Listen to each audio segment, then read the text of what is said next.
Brother Shamsheer Ibrahim Sahib, National President, Fraternity Movement, Madam Najda Rehan, State President, Fraternity Movement, Kerala, respected leaders and colleagues on the stage, and the people who have come here, and the people who will watch it online. Assalamu alaikum wa rahmatullahi wa barakatuh.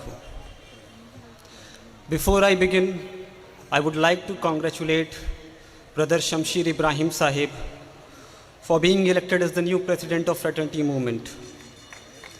I hope and wish that under his able leadership, Fraternity Movement of India will reach new heights and will establish itself in the areas where it hasn't reached yet. I would also like to take this opportunity to convey my most sincere respect and regards for Brother Ansar Abu Bakr Sahib, the founding president of Fraternity Movement of India, because of whom many of us stand here. It was him who saw potential in distracted youths like us, brought us into the fold of the organization, gave us opportunities to make mistakes and learn from it. As he completes his tenure and gives over the charge to the new president, I can only say, and I believe I can say this on behalf of all of us, that we are indebted to you, Mr. President. Thank you, Sadar Sahib. Friends, just a few days ago, the Muslim community lost one of the greatest leaders, Janab Siddiq Hasan Sahib, who showed that if you try with good intentions, no dream is unrealistic and no destination is too far. The man behind India's only Muslim-run television news channel, Media One, the man behind one of the most successful Malayalam newspaper in the state, Madhyamam, and the man behind several other visionary projects that community thought it was impossible to achieve. I pray that Allah elevates his ranks in Jannah and hope that Muslim community will draw inspiration from him and collectively try to fill the nearly impossible to achieve roles that he has left for us to do. His loss is certainly irreplaceable. My deepest condolences and prayers for his family. Now, dear friends, I would not take any more time than what has been assigned to me. Dear friends, it has been 4 years since Fraternity Movement was formed. Since its inception, we have gradually registered our presence as a political force in this country. In some places like Kerala, where we are strong enough to fight back, and thus we fight back in Kerala. And in some states like Bihar, where we are just only beginning, but we fight back in Bihar. Several of our members get cases. They are not able to continue their education, and they make enough sacrifices for us to stand where we stand today. But we still have a long way to go. We can no longer hide behind it being a relatively new movement, or that we have to play safe to run the longer race. Playing safe is the new synonym of surrendering in the latest political dictionary of India. Times are tough, government is cruel and ruthless, state has become a monster, Islamophobia is the new normal, and our eyes stare at a genocide while many massacres are carried out in some or the other part of India almost daily. The community can no longer afford to play safe. The Dalit community can no longer afford to play safe. The Adivasi community can no longer afford to play safe. No oppressed community in India can afford any longer to play safe. I wish to see Fraternity Movement as an organized force ready to give up on waiting and take up the charge to lead the community in whatever capacity it can. Every single day we are forced to witness the most brutal of murders and tortures against our own by RSS-run militias and state-run police. Rahul Gandhi says that India is no longer a democracy. but he is not willing to do enough to make it a democracy again. Perhaps he can afford to play safe, but we cannot. Our necks are on the line. He can always flaunt his Janevu, and Mamta Banerjee can always boast of her Gotra, but we cannot. We can boast of, we can flaunt, and we can take pride in nothing but La ilaha illallah and Muhammad Rasulullah. Some say do not criticize the Gandhis and Banerjees. Our fight is against BJP and RSS, and we have to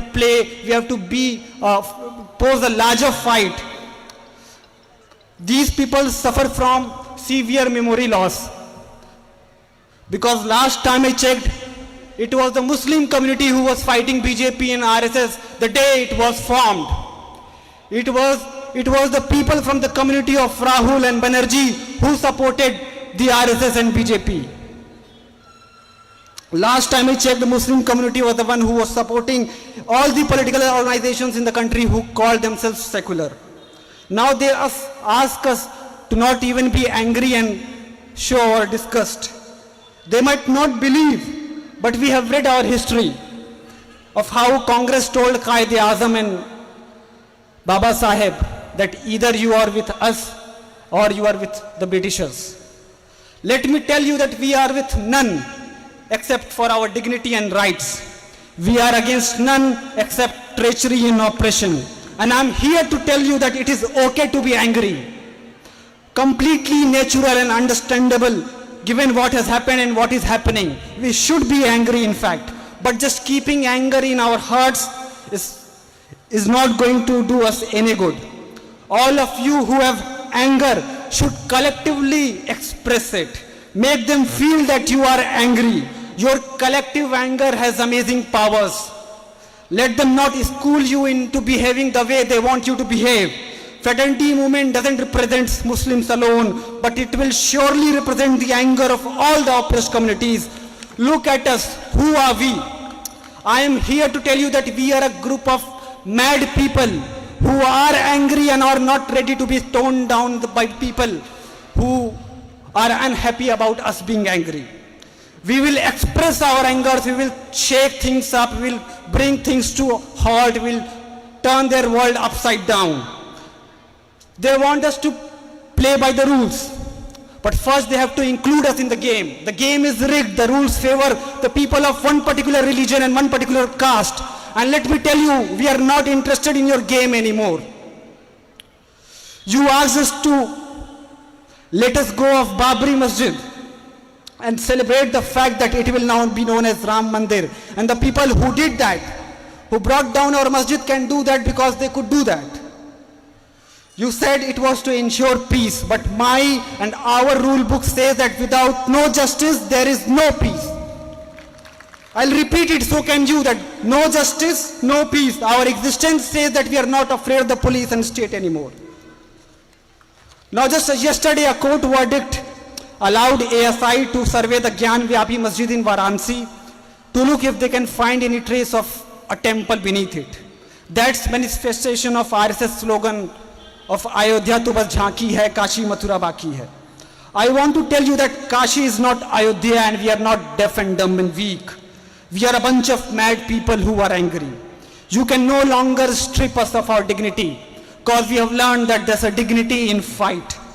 And we will rise to fight, and you will see that with our thin and thick, black and brown, weak and strong hands, we will demolish all the statues of all the false political gods there are and all their false ideologies. We have not, allow me to say, and let this be heard, that we have not let go of Ayodhya.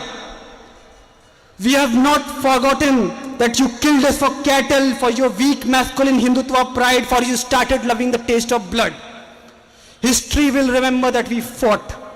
The lynchings have to stop. The false charges have to be dropped. The prisoners have to be released. The casteism has to end. Islamophobia has to end. The oppression has to end, and the occupation has to end. That said, my dear friends, I have to confess to you of something that I've started reminding myself almost daily now. Ours is a fight for justice and not hatred. We do not fight to to attack, but to defend. We live in tough times, but that is not the end. We have to give our time and energy to this fight, but we also have to love and care and laugh and cry. They dehumanize us, but we should assert our humanity. We should fight with dignity. In the words of Hazrat Umar Mukhtar, the great liberation fighter of Libya, they are not our teachers. Muhammad sallallahu alaihi wasallam is. He has taught us to be brave warrior and a humble human at the same time. Fight like a brave warrior, but behave and live like a humble human. Apologize if you are wrong. Spread love and happiness and make mistakes and love and learn. Give space for others to accept their mistakes and apologize and help them learn. Take people along. Speak up against injustice. Our solidarities for the Ambedkarite movement must not stop. Our solidarities for all the Adivasi movements must not stop. And remember the golden mantra: between losing your hand and choosing your hand, choosing and using your hand is the best option. It is very basic human nature to defend yourself. And lastly, do not lose hope.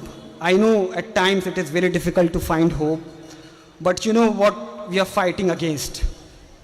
Hopelessness. BJP and RSS are too small of an opponent for us to fight. We are fighting against our own hopelessness.